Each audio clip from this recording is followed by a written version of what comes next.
there is a big question. To which extent West is capable to stand for Armenia's territorial integrity? And in reality, I even have an answer. I think that West is incapable as of today.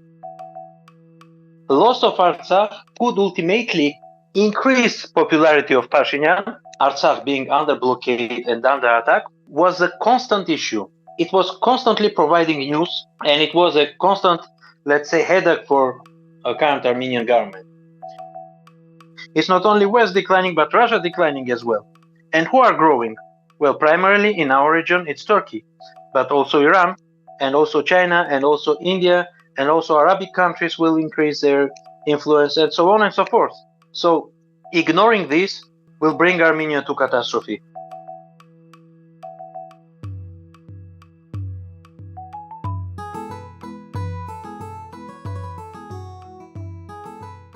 Another week, another period of turbulence in Armenia's relations with Russia, and love fest and peace conferences with the West.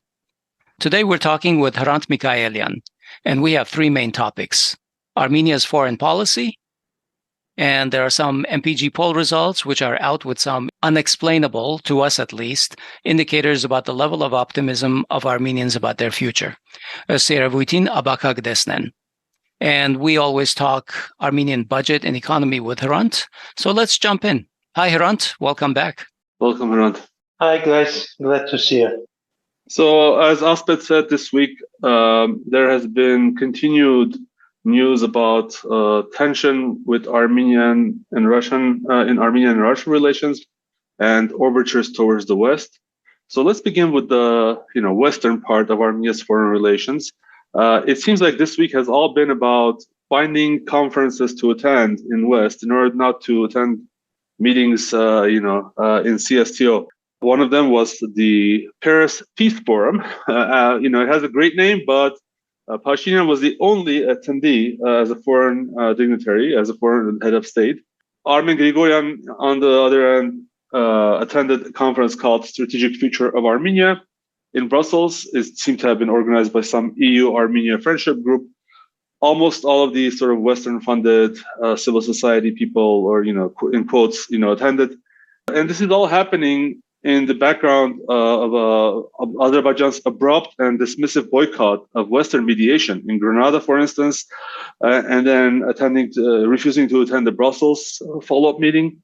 So the EU has amped up language against Azerbaijan. Borrell, for instance, said that in case of violation of the territorial integrity of Armenia, the EU will review its relationship with Azerbaijan.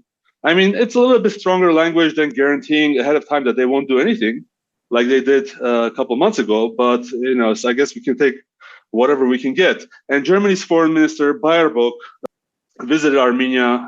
And in the past few days, the Council of Foreign Ministers of the EU showed strong support for Armenia. Specifically, the EU made several announcements, including an increase in the monitoring mission that is, I was going to say guarding, but that is observing with binoculars and taking notes and doing nothing else. They announced more opportunities for military aid, and more important for Armenians, I think, everyone in Armenia will have a heart attack about this, focus on discussions on visa liberalization. Imagine that. You can go to Europe without a visa. So at the same time, the foreign ministers of the G7 also expressed great concern and support for Armenia's territorial integrity. There was also some news that French weapons are arriving in Armenia. It was broken by Azerbaijani news sources from pictures in Poti. To be honest, if it wasn't for the fact that a few months ago, 100,000 Armenians from Artsakh were completely ethnically cleansed, while not a single package of sanctions was applied to Azerbaijan, the news that the EU is positive towards Armenia would sound almost believable, and it would sound actually positive. Look, I have to ask, Hrant, the EU monitoring mission was there for half a year now. Maybe they weren't stationed in Stepanakert yet, but surely they saw 100,000 people cross the Lachin checkpoint. Did they even acknowledge what happened was ethnic cleansing? I mean, what will increasing the size of this mission do? Essentially, I'm trying to look at, is it just a pure PR move or what? Well, in my view, it is flag presence. So they have put a flag to tell everyone that EU is here. So the day EU will decide to react, will decide about the form of reaction, and will be capable to react, they can use this mission as a tool. So this is a tool. This is a flag. And obviously nothing else. So this mission, of course, serves EU needs. Obviously not Armenia's needs, because it was not Armenia to deploy it there. But at least the EU is present here. The issue is that they are already for 1 year deployed there, and there have been violations since then as well. But nothing followed in reality. So this mission is well, we can say it is better than nothing, but it's not very different from nothing as well. So this we should also understand. So I think we should not overestimate this mission as well. So if, and obviously they do, Russian peacekeepers deserve criticism. Obviously they do deserve very harsh criticism, but frankly, I don't think EU mission is any better. So previously, the EU actually was on the record saying that they would not intervene in case Armenia's borders were violated. What we're hearing this week sounds a little bit different. Am I reading too much into it? Is this a change in EU foreign policy, or is this just another way of sugarcoating the truth, which is that they will never intervene in Armenia over, Armenia's territorial integrity? Let me put it this way, and I'll try to keep it on one hand short, on another hand precise as possible to fit it in short message. So from the very beginning, Western approach towards the Armenian-Azerbaijani conflict was the following. The conflict and the need of Armenians in defense from Russia, in a way, dictates them to keep ties with Russia and to keep Russian presence in the region. So the conflict should be resolved in favor of Azerbaijan to remove Russians, and then the conflict should be stopped by the West, and thus, at least, first of all, you can guarantee, on one hand, it's a neo-realistic approach, and in the root it is neo-realistic. On another hand, at least you can justify it, saying that it's territorial integrity, although right to self-determination is no less international part of international law than the territorial integrity. But anyway, at least that they can justify. And then when Russians are removed, they need to stop this war. This was the initial approach. And in reality, I can say the West was successful in that, on one hand. On another hand, there is another question. Okay, Russians will leave Artsakh, obviously, and today Americans already demanded Russians leaving Artsakh. And by the way, Turks are prolonging their presence in Azerbaijan and in, let's say, joint monitoring mission, which Russians and Turks have established in November 2020. But anyway, Turks will stay, Russians will go. And most likely Russians will leave Armenia as well. And then another question arises.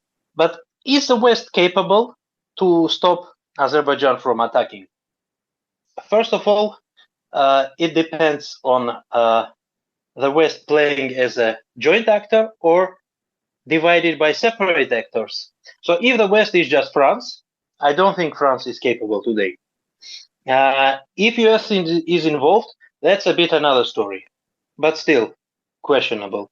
Then we can see that Azerbaijan does not stop itself to continue pushing on Armenia. Now they want to deploy some communities with armed guards in Armenia. And the next step is already announced. They want to return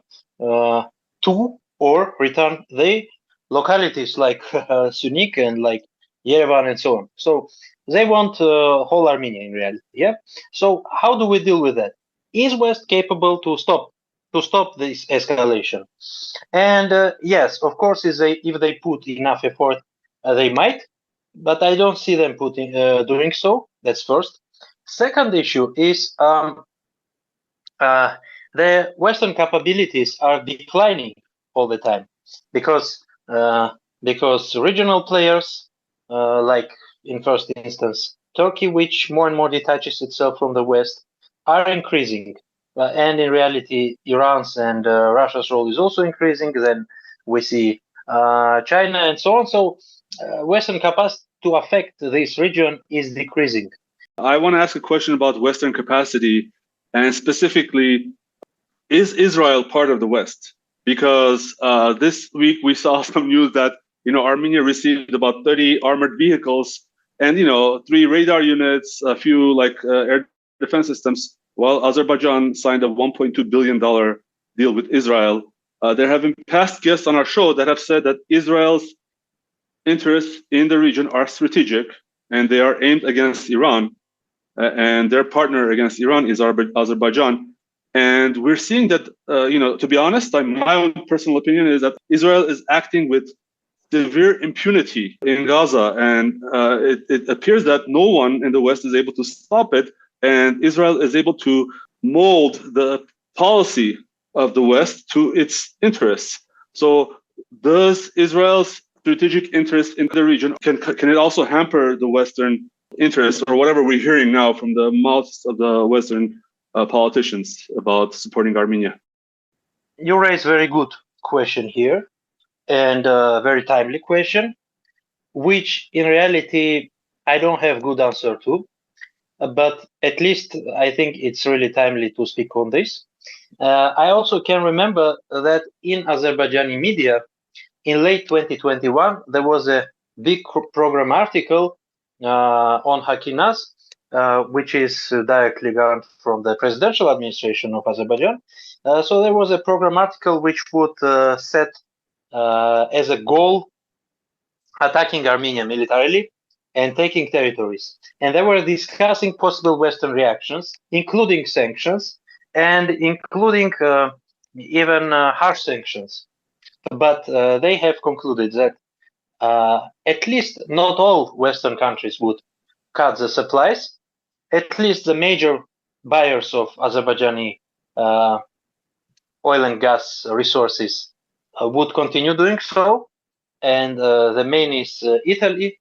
And then there are some mediators, some countries which have invested in Azerbaijani oil and gas industry, including the UK. And then also they bet on strategic alliance with Israel. And now we see that Azerbaijan informally supports Israel, which is one of very few Muslim countries which does so.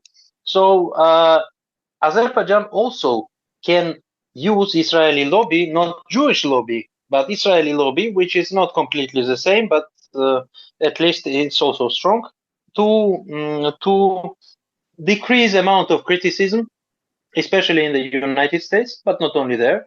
So in reality, there is a big question: to which extent West is capable to stand for Armenia's territorial integrity? And in reality, I even have an answer. I think that West is incapable as of today. Maybe the situation will change, but as of today, it is incapable. The only thing which stops Azerbaijan, there are two things in reality. The first one is that now they are trying to get best of their occupied territories of Artsakh. They need some time. And the second is that they don't want to go against the international mainstream. We can remember the meeting which was taken in Istanbul, where Russians, Europeans, Americans, and Turks have participated. I mean, top diplomats. And it took place on September 10th. And most likely, they have all agreed that they will tolerate the attack against Artsakh. So I don't see any good points here. So I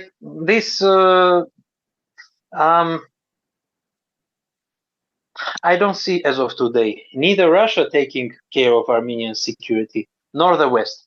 And talking about French armed vehicles. We have seen publications that Kiev has rejected those, and these vehicles are mostly aimed to contradict guerrilla warfare, which is not the case in the South Caucasus. So, in reality, there is a big question to which extent this weapon is fitting Armenia's needs. Okay, turning to the Russian vector in Armenian politics, that remains just as strained as ever. This week, Pashinyan informed Lukashenko that he was not going to be attending the CSTO summit that's coming up. Lukashenko called on Pashinyan not to take any rash steps. Russia has been removing military equipment from Artsakh with the pretext of rotating equipment through repair and so on. And there's a lot of speculation that Russian peacekeeping forces are downgrading their presence permanently. Is Russia closing a chapter on Artsakh today considered conflict finished and done, Hrant? Well, generally, I think that it is a fact. Of course, there are now publications that Russians want some people to come back to Artsakh. There are such discussions, and even more, some people who have left for Armenia are looking if they can get proper security guarantees to come back. But I don't think that they will consider Russian peacekeepers as a proper security guarantee. So Russia failed here already, and I don't see any way the peacekeepers are going to stay there. I mean, whom are they going to keep? They were not able to preserve peace, so ultimately they should go. And closing the chapter, I think this took place by September 19. So all in all, we can say that Russia does not have a policy in the South Caucasus. I mean, in a small scope, at least nuanced policy. If we talk in a big scope, Russia's policy is to prevent growth of Western influence, and only that, nothing else. So they had lots of nuances in their foreign politics in the South Caucasus, but it does not seem that that those nuances exist as of now. And it's also motivated by Russians' inability to win in Ukraine and many other issues Russia faces today. But again, major challenge this year, I think, is the absence of nuanced policy. Yeah, I agree with that. To me, it seems like they're still talking about controlling a corridor through Armenia. At this point, it seems like it's their best and last hope to keep a presence in the South Caucasus. So they're uniquely focused on point 9 of the November 2020 agreement, the ceasefire agreement. While nobody has rescinded their signature from the agreement, is that document still valid, in your opinion? There's no Lachin corridor. Armenian POWs have not been returned. There are no Armenians in Artsakh. The November 9, 2020 line of contact has been completely disregarded, and Azerbaijan has invaded Armenian territory. So, in my view, point 1 through 8 of the agreement have been completely breached and trashed. What talk can there be of point 9 at this point? Yes, but this seems that Azerbaijan is going, at least as of now, to keep its word. I mean, Azerbaijani leadership. Most likely, they got, in exchange of Russian non-intervention in September 2023, assurance that Azerbaijan will abandon European negotiation track, and assurance that Azerbaijan will insist on Russian mediation. Although what we see is that Azerbaijan, as of now, has agreed with Iran over an alternative route. But I'm more than sure that they have not abandoned the idea of so-called Zangezur corridor. So all in all, I think Russia's bet is now their informal agreements with Azerbaijan. I don't think this bet will work for a long time because Russia is not in good position now. But anyway, as of now, it seems that they have hopes of Aliyev keeping his promises. So is Pashinyan's so-called crossroads of peace, the Chaotian Khachmerug, basically his plan to socialize 0.9 domestically? No, I don't think so. What I think is that this crossroads is a message to the West, and this is inherited issue of Armenian diplomacy. I can remember how Ser Sargsyan was saying that we have been negotiating with the mediators, not Azerbaijan. So this shows pure misunderstanding of the nature of the conflict. And essentially, it's the same, but it's even worse, because if previously we would address mediators, not Azerbaijan, now we are addressing only France and US, not Russia and Azerbaijan. So we are excluding bigger and bigger portions out of our foreign policy. And I don't think this is very viable project because, yes, of course, Pashinyan wants to open all the borders. He considered Artsakh as a burden and as something which prevents him opening the borders. But now he thinks that it's overcome, and now he thinks it's good time. But the thing is that you should deal with Azerbaijan, and I'm not sure that he is able to deal with Azerbaijan. So I think it's just another big project of Pashinyan, which he had announced many, but none of them implemented. Okay, let's talk about a poll released by MPG Gallup Association in Armenia. Let me preface this with a warning because these poll numbers that we're going to talk about seem very paradoxical at first glance. Despite this, and whether you disagree with the sentiments expressed in this poll, it's important to try to analyze and understand these results and take informed actions based on this data. So the first finding from this poll that I want to talk about is Armenia's perception of the rosy present and the even rosier future. Multiple questions in this poll were targeted towards that sentiment, and they asked things like, are you satisfied with your life today? And how do you see your future? So while the results can't be compared with the euphoric atmosphere of 2019, when more than 50% of the respondents at that time were satisfied with their lives, this question asked today, the metric of satisfaction with the present, hasn't taken any significant drop compared with April 2013. So between April and November, many things happened, we all know. Similarly, the number of people who think they'll be better off in the future has risen.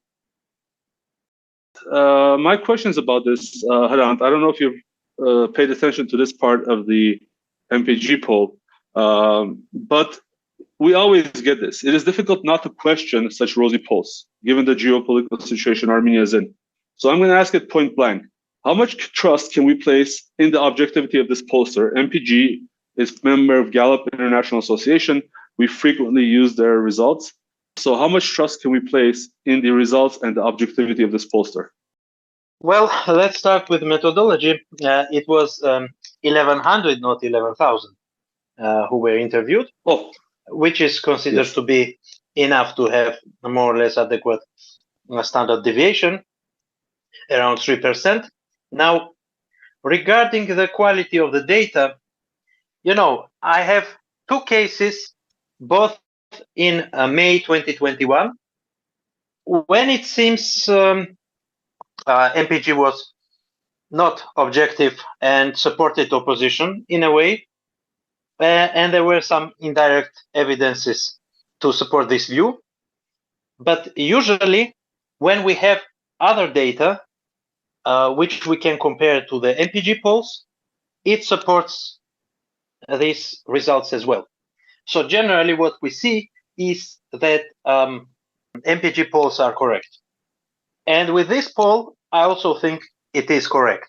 Although we should note one very important thing. Which is that lately, last years, more and more respondents are avoiding to participate in the polls. So as of now, usually 80% of people refuse to participate in the opinion surveys, while the all these percentages are calculated among the rest 20%. So to which extent these 20% represent the general population, we don't know exactly. So apart from the non-participation rate, usually opinion polls are trustable. And I think this poll is also trustable, but there are some things which we need to take in mind while estimating the results or while commenting the results. Because being, for example, being glad of own life situation does not necessarily mean that you agree with politics. Yeah, because it depends how the question was put. So generally, if you ask people about how you live your life, most people would think of their own economic situation. Of course, their political perceptions will affect their opinion, but major effect has here the economic situation. But around even the economic situation, I don't know, maybe it's a little bit complex for normal people to grasp, but you have a very high inflation rate. I mean, not astronomical, but it is relatively high. I think that in terms of purchasing power, in terms of their poverty rate, it's staggering. But people seem to think that they are doing good financially. And in fact, one of the other questions in the poll said that the number of people who think they will be better off in the future, maybe it's financially. It was asked, do you think you'll be better off in the future? Has risen from 41.7% in 2021, so that's right, after the war, to 49. So staggering 49% of the people think that their future looks bright. So, what kind of a fantasy world are we living in, or are most Armenians living in? How is it possible to keep them so optimistic? As I said, maybe they are seeing more cash in absolute numbers, but is that cash really able to meet the same ends that it met 3 years ago? Okay, let's start with the economy. If we look at the economic growth, it is, you can feel it. It is rather high. As of now, it is 10% annually. So this year, it might not go up all 10%, but most likely 8% or something we will record. So this is first. Second, regarding the inflation rate, it was really high throughout 2022, but now it is around zero. So inflation rate has gone down during last, let's say, several months. Third, the unemployment rate is decreasing. So last year, in the second quarter of 2022, we had 13% of unemployment rate. Now we have 11.7. So while 11.7 is, of course, high unemployment rate for the developed economy, but for Armenia, it is good. So people are starting exploiting some possibilities which they previously did not have because of continuous economic growth, which is partly caused by the long-term economic trends, but partly also by the current world geopolitical situation around Russia, Ukraine, and so on. So Armenia took the advantage here. It's not because of Armenian government in reality, but it happened. Armenian government is lucky enough to utilize this situation in favor of itself and to present it properly. For example, we have seen increase in pensions, and in reality, if we look at this increase in detail, it does not even cover the inflation rate of past years. So in comparable prices, the pension that pensioners will get in 2024 will be more or less comparable to what they had like in 2015 or 2014. So last 10 years, we have more or less the same amount of pension. I mean, in constant prices. But if you communicate it properly, people can perceive it as government's gift or something. And this government is very capable of good communication with the population compared to the previous one. Now, economic-wise, I think people do feel improvement, and government is just lucky enough to communicate it properly so that they connect it to themselves. Now, regarding the people's perceptions, it's important to note that people perceive their own well-being primarily in economic terms. But anyway, if we look how people would perceive country's economic well-being in 2019 before the Artsakh war, and now, anyway, there is a big decline. So we see that personal income perception is on the rise as of now, but country's performance perception is on the decline.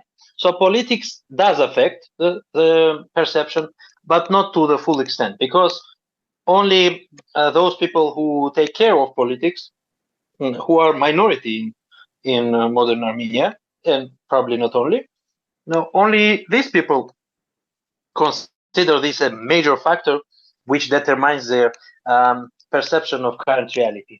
So I think that it's mostly about economics, and economically, generally, population feels more or less okay. It's not.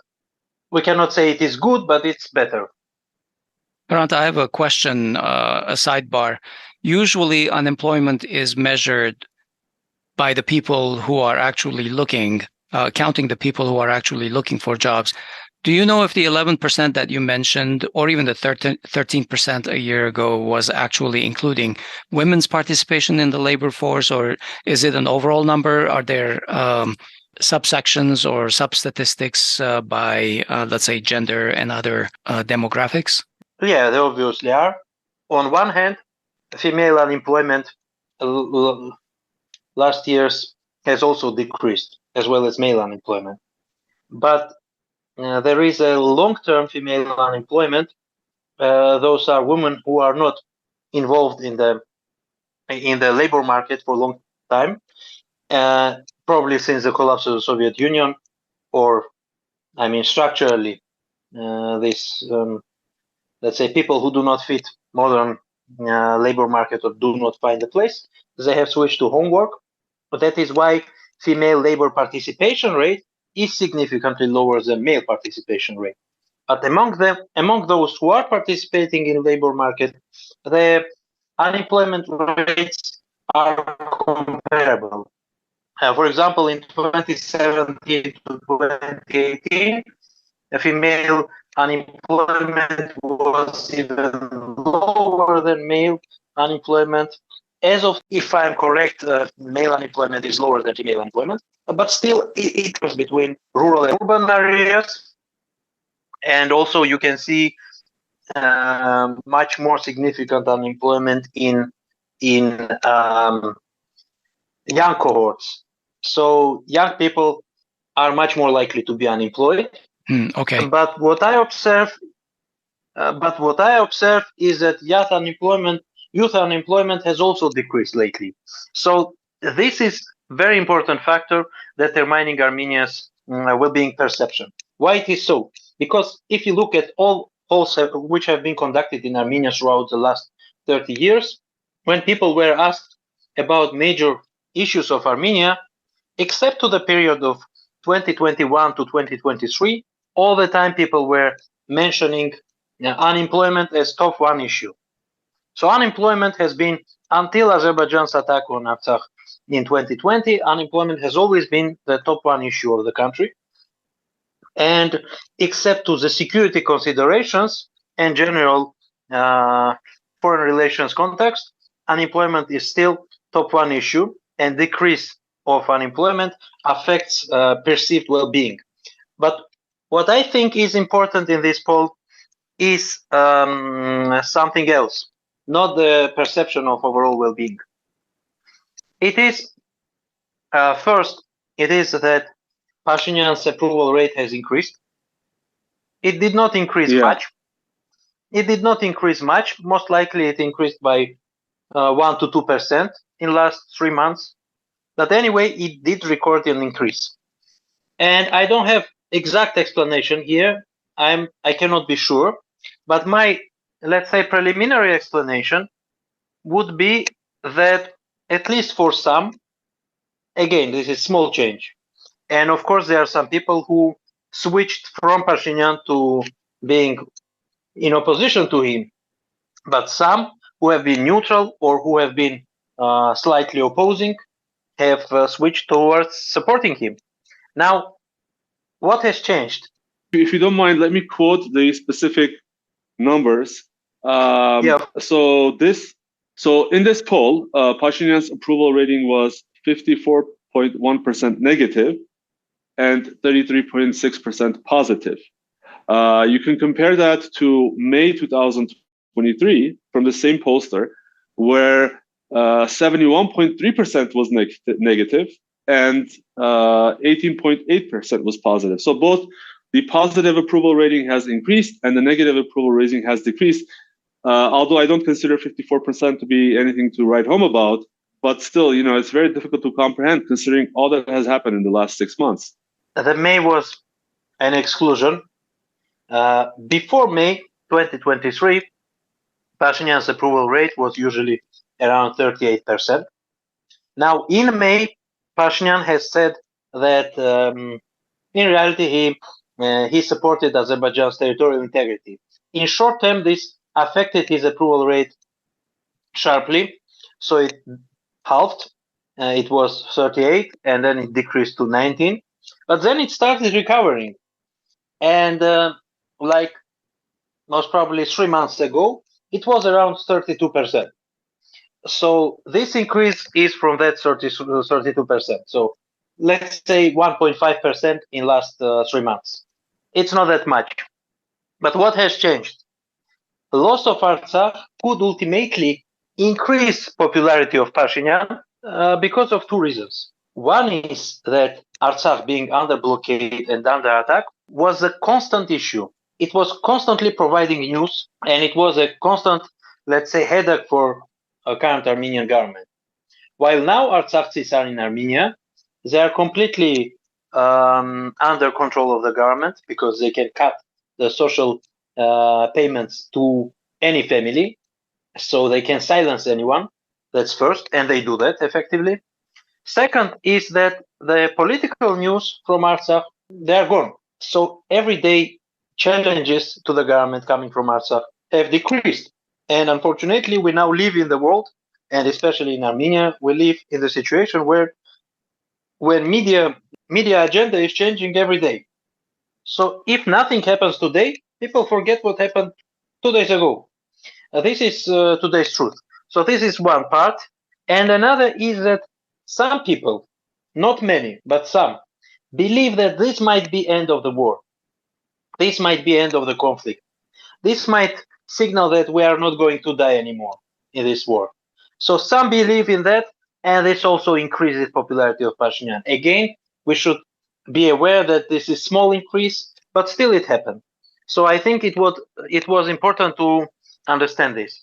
And if we disagree with that, and honestly, I disagree with that, I don't see this conflict to stop in any moment because Aliyev and Erdogan only have more and more appetite towards Armenia. But I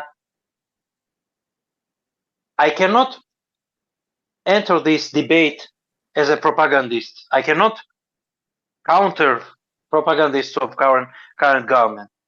And if opposition disagrees with the government, they should communicate with people. I can say my opinion, share with you, and share in somewhere else, but I am not going to propagate it to fight.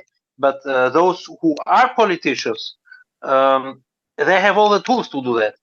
And this is also an indicator of opposition failing to communicate with the people as well. So here is complex issue. But at the same time, we see that rather many people are still ready to fight for Artsakh in some ways. At least we see 46% of people say we should try to. Yeah, specifically to quote the answer, Armenia should struggle for the independence of Artsakh, securing the return of Artsakh Armenians to their homeland afterwards. 46.6% said that, and 40% said that Armenia should integrate Artsakh Armenians in Armenia and ensure their social and other rights are protected. Yeah.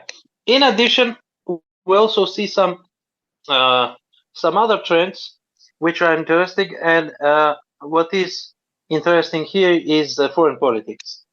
So usually, despite all the trends, Russia was still perceived as top one security partner of Armenia, and this time it's already number 3, behind, if I'm not mistaken, behind France and US.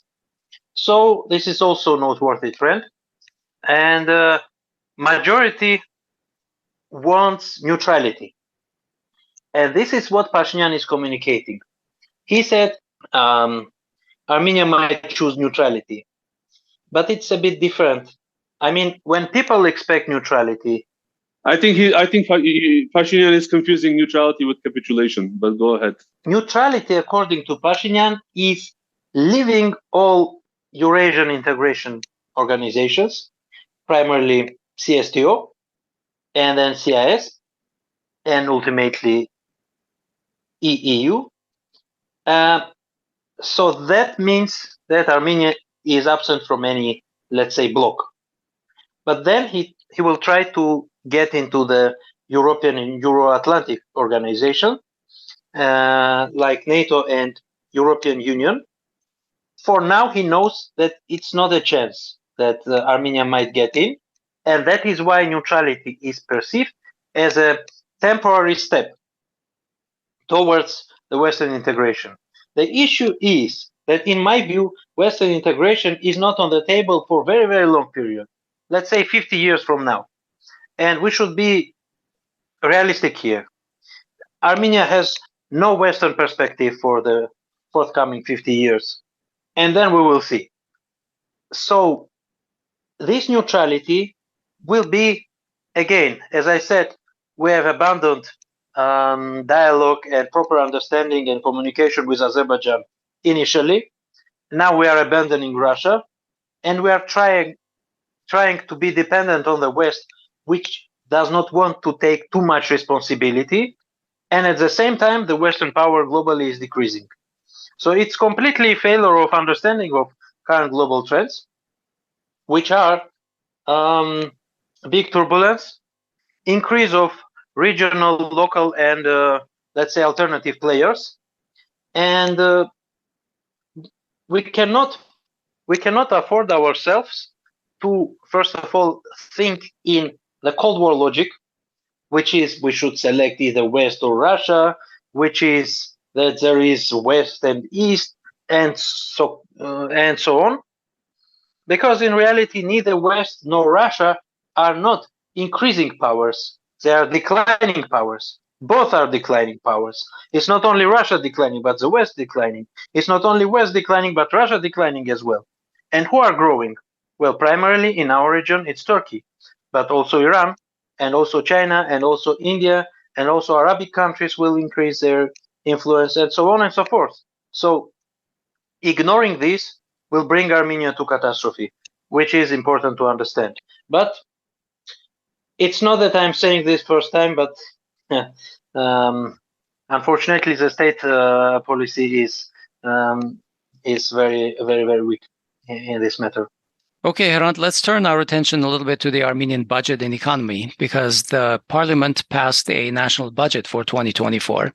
Key aspects: 2,566 billion drams in tax revenues in 2024, 2,321 billion in expenditures, 700 billion in capital expenditures, 3.2 billion of budget deficit predicted, and the national debt will stand at 5,318 billion. So now most people know that figure in dollars, and that's going to be $13.3 billion of deficit by the end of 2024. In 2018, I think it was between $5 and $6 billion. Notable figures: social sector will be 755 billion, 7%. 555 billion is earmarked for defense, and this is something that the Pashinyan government is hyping up quite a bit. They're talking a lot about it because they've increased the defense. 125 billion is going to capital expenditures earmarked for roads and infrastructure. I assume that a good deal of this is going to support the north-south infrastructure in the country, and I don't exclude that it will also support whatever Pashinyan has promised to Aliyev for his Zangezur corridor. And 54 billion is earmarked to support Artsakh refugees, and notably, there's no support for the Artsakh state that was destroyed in September. That's not part of the values reflected in this budget. Finally, the economy is hyped to expand between 5.5 and 7%. The Armenian industrial and mining outputs are shrinking, and only the re-exporters are reportedly doing great, which means that the deep reliance on Russia, and especially the war in Ukraine, remains solidly in place in Armenia. On the surface, the budget numbers look interesting, but the economic information doesn't seem to support it. Can you help us make sense of this? Is this a good or realistic budget? And what about the economic factors? Let's start with general revenues of the budget, which are projected to increase by 15% over the 2023 budget project.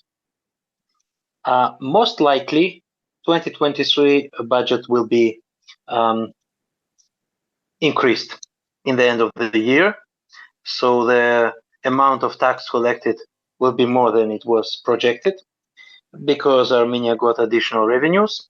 So if GDP growth is projected at 7%, and then the inflation rate or consumer price index is going to be between 2.5% and 5.5%. If inflation rate is, let's say, 6%, then combined with 7% economic growth, it's totally doable. But then there is a question to which extent we can expect this growth. In my experience, it is hard to predict the growth level for specific year because many things might happen, but generally we have trend, and the trend is 4%.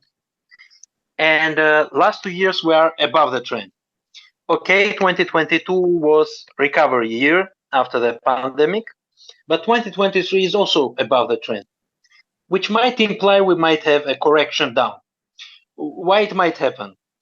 First of all, because really we are struggling with exports.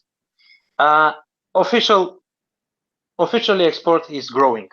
Currently, our export is growing like 50% or something, which is very big increase. But how do we distinguish re-exports and the exports of goods produced in Armenia? It's a bit challenging. So first of all, I looked at Georgian statistics, and Georgian statistics does this distinguish.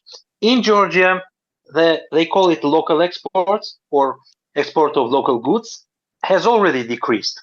So overall export is increasing, local export is decreasing. So in Georgia as of now, re-exports comprises more than half of all exports, which is most likely the case in Armenia as well. I looked at several separate articles or lines of Armenian exports, and most of goods which are produced locally, the industrial and food production and agricultural production and so on. And also mining. They have decreased. Mining, including, I've included that into industry as well. So those have decreased. They have already decreased, while exports of vehicles and other stuff like that has increased. We understand Armenia does not produce vehicles. So if Armenia is exporting it to, let's say, Russia or UAE or Belarus, it is not good. Those are not goods produced in Armenia. So in reality, most likely, Armenia's exports is decreasing while re-export is increasing, and re-exports is increasing at very big rate. But re-exports is unstable because it's dependent on two factors. One factor is the Russia's cooperation with Armenia, and we see that now Russia is revising that.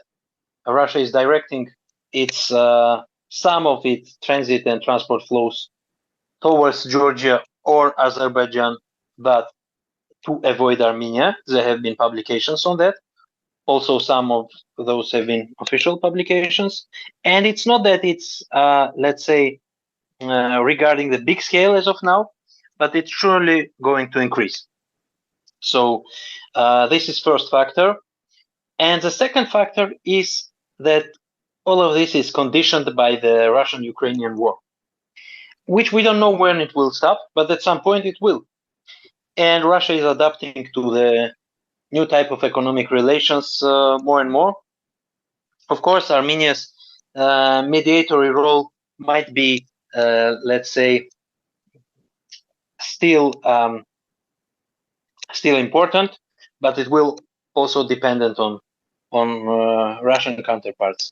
So we are not. We are getting more and more dependent on Russia economically.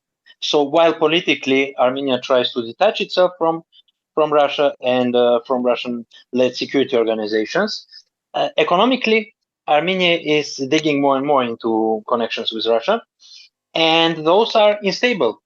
So what I think is that either in 2024 or maybe 2025, but Armenia will be challenged by these trends, and this might undermine economic growth at some point.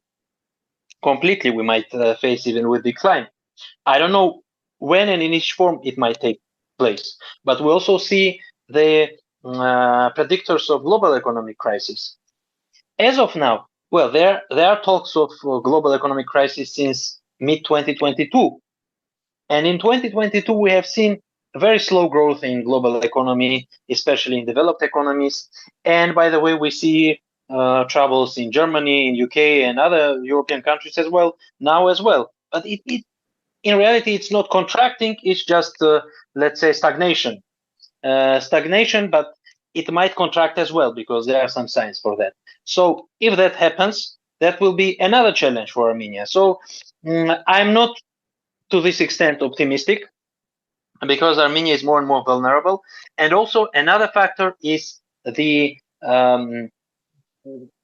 exchange rate of Armenian currency, which is, as of now, it's around 400 per US dollar. And this exchange rate, we have discussed it several times.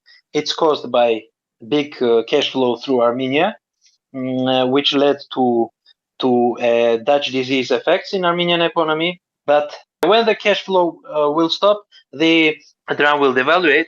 So the calculation of the amount of Armenian either debt or GDP or budget in US dollars is a bit problematic here, because first of all, we might be challenged by higher inflation rate if dram is devaluated. And the second is that the exchange rate will be different.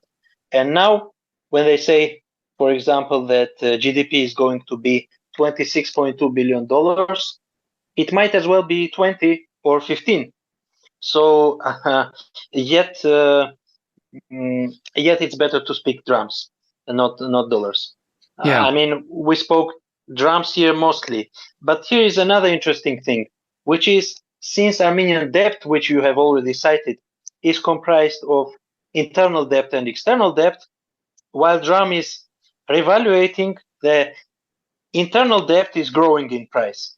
While dram is devaluating, the external debt is growing in price. But generally, if we talk about comparable prices, Armenian debt has not increased that much, because internal debt has increased its share last years. So it's not that significant as of now. As of now, it is projected to be 51% of GDP as of next year. But anyway, we should be always cautious about the size of debt and the size of deficit, which can also be big next year. There are some indications that the real estate market is cooling, and that sector was fueled by the Ukraine war as well. If you recall, a couple of years ago, when we had all these Russian and Ukrainian migrants who came to Armenia, started buying up apartments and whatever. What are your thoughts about this sector of the economy? Well, initially, we had influx of really both Russians, Ukrainians, and some Belarusians. But as of now, Ukrainians have left Armenia. Belarusians have left Armenia as well. Regarding the Russians, Armenian government usually cited the number of 100,000 people, which could be the number of those who have entered Armenia. But if we look at the border statistics or border crossing data, uh, which is collected by the National Security Agency and sometimes it's or service, yeah, and sometimes it's published in the statistical reviews. It shows that first of all we had never had bigger than plus 55,000, and as of now we have some plus 25,000, which means that around 30,000 Russians have already left among those who have stayed in Armenia for some time. And this means that mostly these relocants who have come to Armenia are leaving. And this, of course, leads to cooling down of Armenian property market, but then there is a refugee influx. But before coming to refugees, let's state that as well. If we look at the number of registered deals of property buying or selling, we do not see much increase in foreign citizens buying property on Armenian market. So in reality, Russians were just renting the flats, not buying. And this also shows the intention they are not going to stay for long. They came, stayed for some time, but it was in reality very expensive for them to stay here. And expensive because of drum rate, because of property market, and because they do not have their own flats here. So some decided to leave, and also some of the migrants are returning to Russia as well. Some are migrating further to the west or to the UAE or other countries. So Armenia was from the very beginning a temporary migration direction for them, not a permanent. Okay. So given how heavily the Armenian economy has benefited and expanded and relies on the war in Ukraine, essentially, and Russia, it's not out of place to ask, Hrant, what is your view on the state of that conflict? Is there an end to it in sight? And I'd like to know how you think Armenia should navigate it. I mean, I think that the war in Ukraine has now become kind of an economic issue for Armenia. Yeah, it very quickly became an economic issue because initially Armenia suffered from that war, and then Armenia became a transit direction and gained from this conflict, which is hard to say gaining, but anyway, Armenian economy has gained from it or benefited, let's say. But all in all, I want to underline a couple of things here. First of all, it's a very debatable issue when the Ukraine conflict might be stopped or at least ceasefire agreed.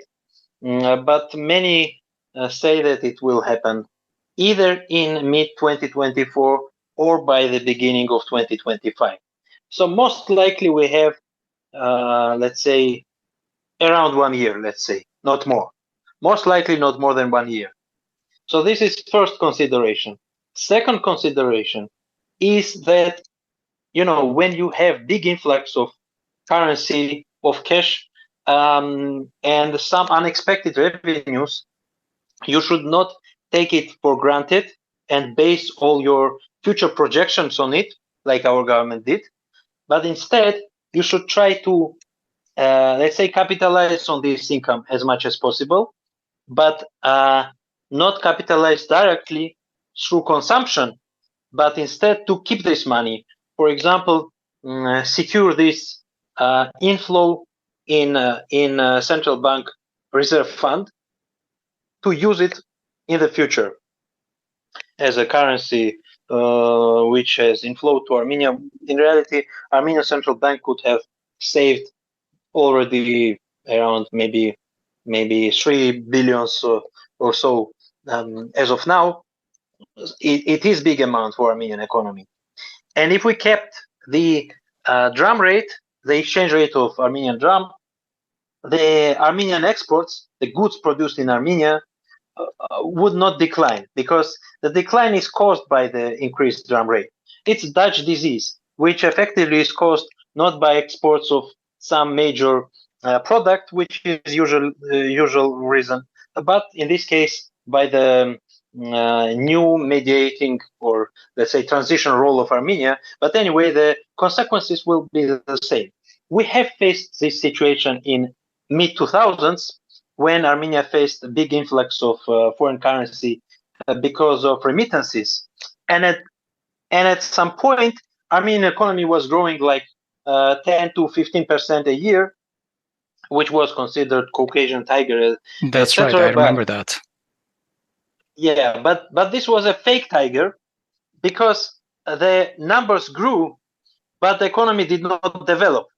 So here we have very similar situation. And then the global crisis came. Armenian economy contracted 14%, and the recovery growth was very slow.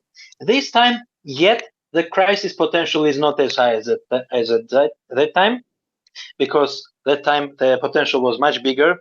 Armenian dram was revaluating 5 years in a row, and now we have yet a year and a half. And then we had another issue with, we had many issues there with construction and so on. But anyway, I think we cannot base our judgments on future economic growth on current situation, because current situation economy is already overstretched. So I think 7% of growth for the next year, which was put in the budget, is not adequate estimate. Although theoretically we might achieve if Ukraine war will not stop, but then we have decline in 2025.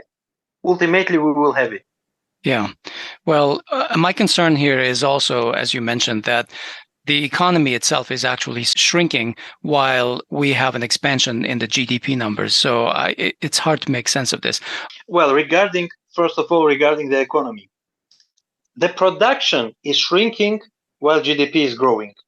So we have some services, including IT, including finance, including tourism, which are growing. And re-export, which was over 200% growth. And re-export, of course, yeah. Re-export has also very significantly increased, but the production of manufacturing goods and of agriculture is contracting, yes. In this way, it is correct. All right, let's wrap up our topics here. I'd like to ask each of you at this point if there's been something on your mind this past week that you would like to talk about. Hovik, why don't you go first? One of the questions in the MPG poll talked about, or asked the respondents about, whether they believe there are political prisoners in Armenia. And 52% said yes. That is a staggering number. And indeed, there are hundreds of people who are in jails awaiting trial or otherwise being persecuted. Their rights are being trampled upon simply for their political views or their political speech. And I wonder if just the awareness that there are political prisoners increases non-response bias or participation bias in these polls. That's an interesting thing to look at. But I also want to talk about political prisoners in Armenia, which is a very important topic. But before that, there is another category of harassment by the government, judicial harassment. There are a lot of people who suffer in silence because they are being harassed judicially by the Pashinyan regime. Maybe they're affiliated with one or another political family. Maybe they're being tried for their politically motivated, activities, but they're not, in jail specifically in pretrial detention. But still, they continue to be restricted. Their freedoms continue to be restricted, such as their ability to travel, their ability to access their finances, their property, and so forth. I know a few people like this, and I know that these people have a high sensitivity to being in the public eye, or going public may impact their reputation, such as losing their job. So they choose to suffer in silence, and this is called judicial harassment. And there is a huge category of people like this outside of the political prisoners that we know about. So going to those whose physical freedoms are restricted. We have political prisoners such as Grigory Khachaturov, who I believe is the number one political prisoner in Armenia and is being tried in a sham corruption case. Datev Artsakh, or Datevik Virabyan, her pretrial punishment was modified from detention. She was in jail all this time and is now in house arrest, but she's still being restricted. And for what? For a Facebook post. Her father is a freedom fighter from the First War. Her brother was martyred in this 44-day war. She has 2 kids, but apparently her speech is so dangerous that her freedoms must be restricted. And this week, Datev's jail cell freed up, so the government detained another individual with political differences with the ruling regime, Aragats Akhoyan, who wrote a Facebook post many, many months ago. I can't imagine the job of the law enforcement person who has to scroll through these months-old Facebook posts in order to find something incriminating. But anyway, the Armenian authorities must have an obsession with Facebook posts, because here's another case, Armenia Adebekyan, who wrote a very vague post last year. And this year, the authorities decided she is so dangerous that she has to serve her detention in jail until a trial. And this is going on for months and in many cases for years. Hrant Mikaelian, another person who they expressed themselves on Facebook, has been in pretrial detention all this time. And just today, their detention was extended for 3 more months.